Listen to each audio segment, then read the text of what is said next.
Nigeria is a shithole, says somebody. Nigeria is endemic with corruption and every form of indecency you can think about in the world at large. The infrastructure in Nigeria is almost non-existent. 90% of Nigerians are corrupt. We are communicating only with noise and fight. Nigerians lack etiquette. Nigerians are not worthy citizens of the world. And Nigerian parasites. These are the opinions of somebody which he put on social media about Nigeria. I've gone through it and I'll share it with you in the next couple of minutes. Watch it, listen very well, and give your own opinion and suggestions. That's why I say and state categorically, the change begins with you. The change begins at you. You are the change that Nigeria needs. Nigeria is bleeding, yes, we know. But the bleeding must stop. Who will stop it? You will stop it.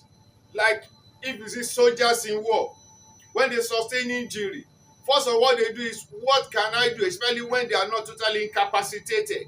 What can they do to stop the bleeding?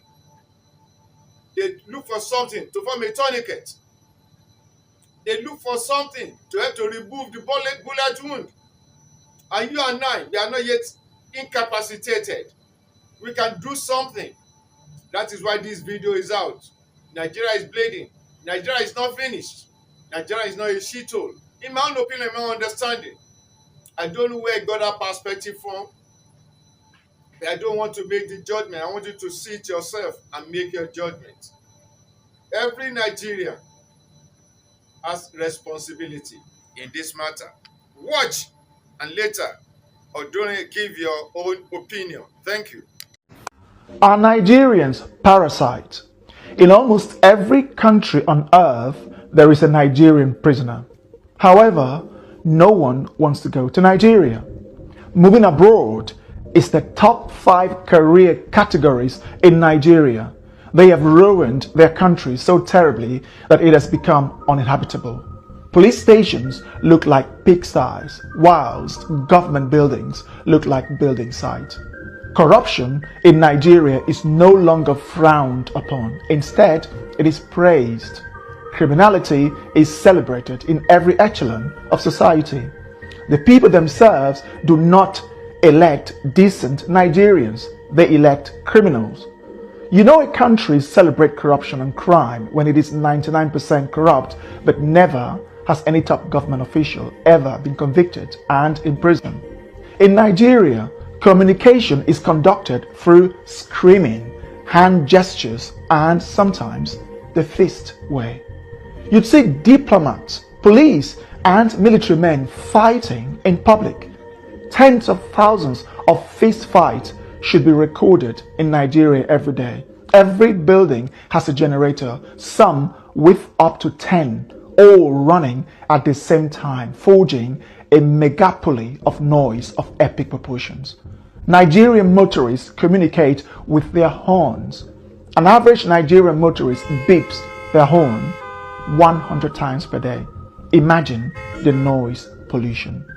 In Nigeria, the pastor is corrupt, the doctor is corrupt, the engineer, the teacher, the professor, the custom officials, the police, the passport official, the teller, the banker, the ministers, the president, and everyone is corrupt. I'm not sure you understood. I will elaborate.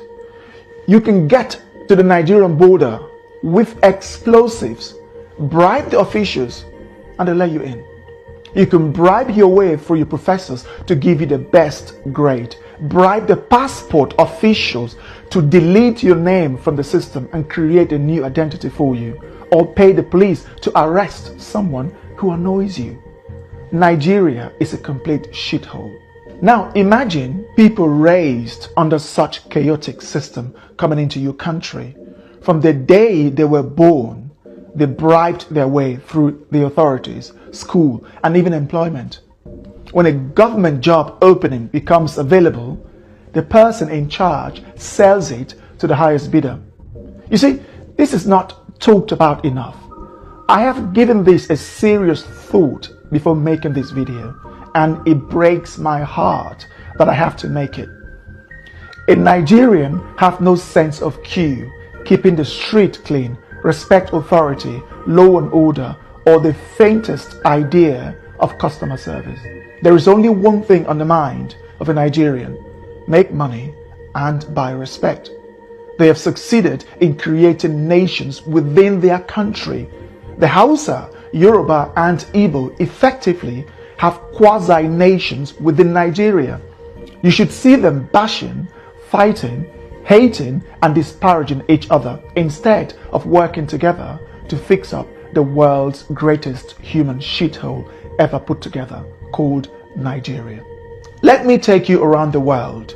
There are Nigerian prisoners in South Africa, Namibia, Botswana, Kenya, Angola, Gabon, Cameroon, Ghana, Cote d'Ivoire, Senegal, Indonesia, the UAE, Qatar, Pakistan, India, Thailand, Malaysia, Singapore, Vietnam, China, Hong Kong, Japan, South Korea, Russia, Ukraine, Poland, Germany, Italy, Switzerland, Norway, the Netherlands, Spain, Canada, the USA, Colombia, Brazil, and even countries as poor as Chad, Congo, and Mali. Their conviction typically surrounds around drug trafficking, pimping or pandering, 419 fraud, which includes dating scams, credit card fraud, and other fraudulent activities. The world has every reason to scrutinize Nigerians 5 times more, or even ban them altogether. Nigerians give black Africans a bad name. I bet you Namibians, Botswana, Kenyans, Angolans, Senegalese, Burkinabes, South Sudanese, or South Africans commit the least crime of all Africans who live in the West, South America, and East Asia. Botswana, Namibians, South Africans, and Kenyans don't leave their countries like Nigerians do. When they do so legally, and when they are in your countries, they are 10 times more likely to abide by the law of the land and stay away from crimes. In contrast, Nigerians would fight in public at every opportunity. They have one of the lowest levels of etiquette in the world. 7 out of 10 Nigerians have been involved in public fighting in their lives, as this is our Nigerian way of resolving disputes. Now imagine letting someone who doesn't understand law and order, not to litter, not to urinate in public, how to dialogue instead of yelling and using their fists in your country. What do you think will happen? They don't get along with their neighbors or other African countries. How do you think they'll get along with the world's most evolved and developed societies of the West and East Asia? The Nigerian sees the humane laws of your country as a weakness to exploit. As with everything, nothing is 100%. I know this. There are some good Nigerians, but almost every Nigerian is infested with that corrupt mindset.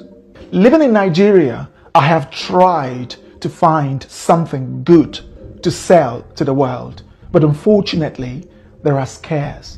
It is a land absent from progress. The Nigerian system is broken. Nigeria is not even a country. A Hausa person hates the Igbo person to the extent that they can wipe them out. The Igbo hate the Hausa in the same way. The Yoruba have a fundamental hatred for the Igbo that they'll rather die than elect an Igbo person, whilst the Igbo are the world's most arrogant, self-deluding, zero-etiquette people of Africa. These 3 major ethnic groups, Hausa, Igbo, and Yoruba, each have over 40 million people, with the Hausa nearing 65 million. Now imagine putting Spain, England, and Poland into one country. Do you know the type of chaos you'd be creating? This is how Nigeria is. The Spanish, English, and Polish are all European, but they cannot function as one country. So too do the Hausa, Yoruba, and Igbo. These people cannot function under one country. When government ministerial positions are declared, they often have to reflect the Hausa, Yoruba, and Igbo shares before the other minority ethnic groups receive their own share. If the sharing favors one ethnic group more than the other, they fight, yell, insult, and complain until the next appointment. The other ethnic group in charge will now retaliate by appointing their own ethnic group. The presidency has to go to that ethnic group, then that one, and this one, and those one. Then when the next one comes, they keep changing. You see, in short, the number of ministerial positions have to reflect the various ethnic groups. This is not a country, but a bunch of tribal, unevolved, mentally unstable, over 200 million stupid people. Why would any country let Nigerians into their country? I'm not sure, but if I were the Prime Minister of the United Kingdom, I would impose a total ban on Nigerians. The risk outweighs the benefit. There are 24 million homeless Nigerians, which is almost the same as the rest of sub-Saharan Africa combined, and over 70% of the country's population lives in poverty. That is over 160 million people, the highest in the world when averaged, given that India has over 5 times as many people as Nigeria. They have the largest arable land in Africa, Nigeria, yet most of that is uncultivated. Their weather is characterized by abundant sunshine during the dry season and ample rainfall during the raining season.